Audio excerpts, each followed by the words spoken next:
comment, raise your hand for me real quick. Keep the mic for me. How's everybody today? Well, we obviously did a lot of good things in the Ole Miss game. Made a lot of explosive plays, showed resiliency and bounced it back after an opening play that wasn't what we wanted it to be. But I still think that looking at the film, there's a lot of things that we can improve on. I think the most important thing for our team right now is maintain a standard of excellence and not allow outside voices and influences to affect our intensity, our focus on preparation, and understand the importance of maintaining our standard in everything that we do every day. I'd like to congratulate Christian Miller for SEC Defensive Player of the Week. We have a couple guys that might be slowed a little bit in practice today, but nobody with any significant injuries. I think it's important that our players understand that we're playing a really good team this week in Texas A&M. Jimbo's done a really good job there. They've got really good players in a lot of positions on both sides of the ball and special teams. Obviously, that was pretty much the indication when they played Clemson. Probably had arguably a lot of opportunities to win the game, and at the end it didn't really work out for them. But they're fifth in the country in total offense. Quarterback is playing really, really well, and one of the leaders in our conference in terms of efficiency and effectiveness in passing the ball. They got great balance. The running back, Ravion Williams, is probably leads our league in rushing. So they have great balance on offense. Their defense has really played well so far. Ranked in one of the top 20 in most categories in the country. The punter is really, really outstanding. So this is a really good team that we're playing, the best team that we've played so far, and really going to be important that we do a good job in preparation all week and getting ready for a big game. Coach, look with Ben over here on the right. Can you ever notice a difference in a team's personality after a coaching change like Texas A&M's had this offseason? Well, I think everybody that takes over a program is really working hard to establish the principles and values of the organization, the standard that you want people to work to in terms of, effort, toughness, intangibles, discipline, things like that. And, Jimbo obviously has done a really good job of that. They're a completely different kind of team than they've been in the past. There's a lot of regular, they run the ball, they try to run the ball, really good play action passes, but still have a lot of elements of spread, and they're a very effective passing team. Coach, we'll go in the middle with Michael. Just wonder, where have you seen progress from Jalen Hurts as a passer this season? Well, I think Jalen has certainly improved in the pocket. There's no doubt about that. There's never been any question about his arm talent. It's always been, making decisions, choices, second reads, that type of thing, which I think he's really made a lot of improvement on. And I think when he's done those things, he's had really good success. And I think consistency and continuing to do those things is the key to him in the future. Coach, we'll come back over on the right with Charlie. What do you see from both Deontay Thompson and Xavier McKinney as a duo back there, having replaced guys like Lincoln and Ryan? I think both those guys have played well this year for us. I think they're both playing with a lot of confidence. I think they have better knowledge, understanding. They've now gained a little bit of experience in a couple, 3 games, and I'm pleased with the progress that they've made, and we've got to continue to build on that. Okay, come back over here with Charlie on the right. Oh, you did. I'm sorry. Got lost here.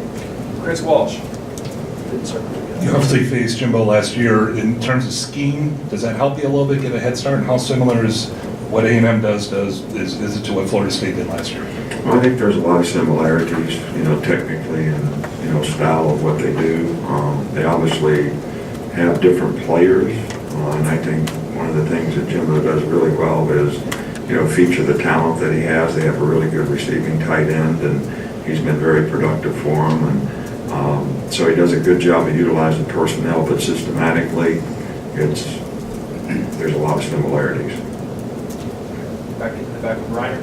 When a team like Ole Miss runs a lot of blue personnel, how easy is that for you guys to kind of identify the formation, especially if they don't switch the balance of the formation motions? Then conversely, how much is A&M different in that regard by throwing out different personnel packages and multiple looks?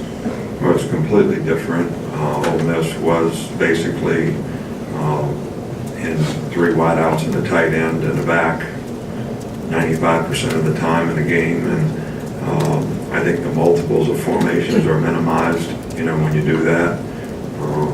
Can be in 2x2, 3x1, empty, or have all the receivers on one side and the tight end on the other, which they really do in the game. So that makes the adjustments a little easier.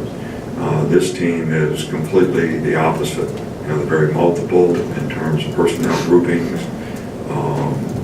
and lots of formations, motions, adjustments, a lot more similar to when we played Louisville, probably, in terms of, multiples that the defensive players have to adjust to. Back over here in front with Mark. Just where have you seen the biggest improvement for Trayvon Diggs at starting cornerback spot?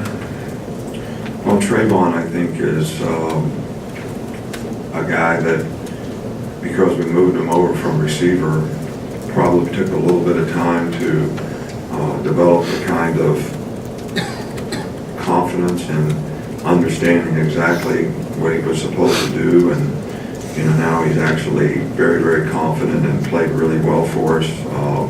He's also playing some star in some situations in the game, and he's really learned that and made a lot of progress in that regard, which gives us a little more diversity in the back end. So we're pleased with what he's been able to do so far. Okay, unless we have any more, we got one more here with Tony. How important has Texas been recruiting-wise, and what has led to your success there in recent years?